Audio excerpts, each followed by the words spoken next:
Syederalun atap rumah milik Tamsil Tambunan berusia 43 tahun, warga Gampung Jawa, Kecamatan Banda Sakti, Luk Semawe, pada Selasa 24 Januari 2022 sekitar pukul 2 waktu Indonesia Barat berterbangan setelah diterjang angin kencang.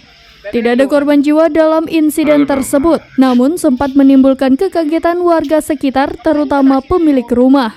Untuk diketahui, pada Selasa dini hari tadi, Luk Semawe dan sekitarnya dilanda hujan lebat yang disertai angin kencang.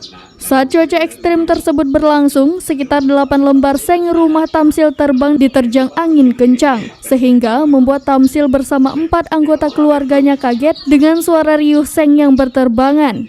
Ketua Tagana Luk Semawe Samsul Bahri mengaku sudah turun ke lokasi. Menurutnya, kerusakan terparah terjadi di rumah Tamsil Tambunan. Atap bagian ruang tamu dan satu kamar habis semuanya. Namun Tamsil dan keluarganya tidak harus mengungsi karena masih ada sisa satu kamar yang masih bisa digunakan. Dari Luk Semawe, Saiful Bahri, serambinews.com.